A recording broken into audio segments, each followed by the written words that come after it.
कर्नाटक में कांग्रेस की सफलता की कहानी बहुत कुछ कह रही है। क्या प्रधानमंत्री नरेंद्र मोदी का जादू कमजोर पड़ने लगा है? सवाल इसलिए भी उठने लगा है क्योंकि राज्य के विधानसभा चुनाव में पीएम ने ताबड़तोड़ रैलियां की थी। कर्नाटक में जिस तरह बजरंगबली, मुस्लिम आरक्षण जैसे मुद्दों को लेकर भाजपा ने ध्रुवीकरण करने की कोशिश की, उसके बाद तो कांग्रेस का जीतना भगवा दल के लिए बड़ा झटका बना हुआ है। हिमाचल प्रदेश के बाद कांग्रेस का ग्राफ जिस तरह से बढ़ रहा है, उसने भाजपा ही नहीं अंदर ही अंदर तीसरे मोर्चे की कोशिशों में लगी हुई पार्टियों को भी बड़ा संदेश दिया है।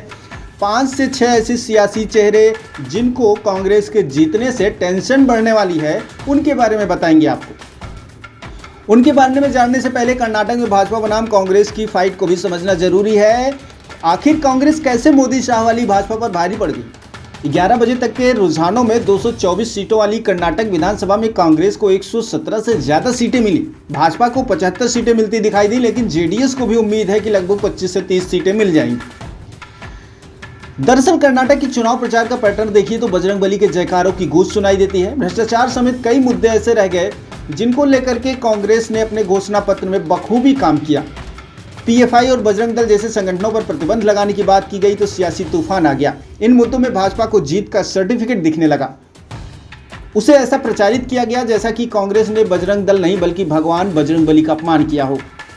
खुद पीएम नरेंद्र मोदी बजरंगबली को ताले में बंद करने जैसी बातें करने लगे। भाजपा को लगा कि इससे कर्नाटक में जबरदस्त ध्रुवीकरण होगा और भारतीय जनता पार्टी आसान राह बनाकर इस चुनाव को जीत लेगी। जबकि कांग्रेस ने क्राइम और करप्शन के मुद्दों पर फोकस बनाए रखा। कांग्रेस के अध्यक्ष मल्लिकार्जुन खड़गे के नेतृत्व में अच्छी रणनीति देखने को मिली और घोषणा पत्र में गरीबों का राशन, महिलाओं के कल्याण की योजनाएं, युवाओं के लिए रोजगार का वादा किया गया, तो प्रचार में उस पर फोकस भी हुआ।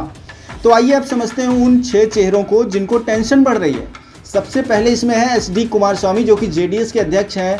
पूरे चुनाव प्रचार में भाजपा और कांग्रेस के बीच जो चुनाव प्रचार हुआ कर्नाटक में, उसमें जेडीएस कहीं सीन में नहीं दिख रही थी, लेकिन पूर्व सीएम और जेडीएस चीफ एचडी कुमारस्वामी ने अपने पिता के सियासी विरासत को आगे बढ़ाने का मन तो बना ही लिया है। किंग मेकर बनने की चाह हमेशा उनकी रहती है। दूसरे जो सबसे बड़े चेहरे हैं वो है अरविंद केजरीवाल। राष्ट्रीय पार्टी का दर्जा मिलने के बाद आपने कर्नाटक में चमत्कार की उम्मीद की थी, लेकिन जो नतीजे आए उसमें बहुत बड़ी निराशा हाथ लगी है। तो अरविंद केजरीवाल को भी अब इस कांग्रेस की जीत के बाद से अपने भविष्य को दोबारा से देखने की ज़रूरत है। तीसरी जो सबसे बड़ी मुश्किल होने वाली है वो है ममता बनर्जी के लिए। जी हाँ, पश्चिम बंगाल की मुख्यमंत्री, तृणमूल कांग्रेस की अध्यक्षा ममता बनर्जी 2024 में भाजपा को टक्कर देने के लिए खुद को प्रोजेक्ट कर रही थी, लेकिन कर्नाटक विधानसभा में किस तरह के हालात हैं उसको देखते हुए, कांग्रेस की जीत को देखते हुए ममता बनर्जी को अब ये लगने लगा है कि कहीं ऐसा तो नहीं कि केरल स्टोरी का प्रचार करने में जो पार्टियां पूरी तरह से जुटी हुई थी, जो भाजपा इसको एक ऐसी कहानी बता रही है कि जो हिडन स्टोरी है उसका विरोध करने के चक्कर में कहीं ममता बनर्जी डाउन तो नहीं जा रही। चौथे जो चेहरे हैं के चंद्रशेखर राव हैं, 5वें नीतीश कुमार और 6ठे शरद पवार। तो ये जो 5-6 चेहरे आपको बताए, ये चेहरे अब कर्नाटक में कांग्रेस की जीत के बाद से अपने वजूद को दोबारा से रिवाइज करते हुए दिखाई देंगे। कर्नाटक में कांग्रेस की जीत ने अपने लिए रास्ता तो खोला ही है, जेडीयू एनसीपी जैसे सहयोगी दलों को भी छिटकने से रोक दिया।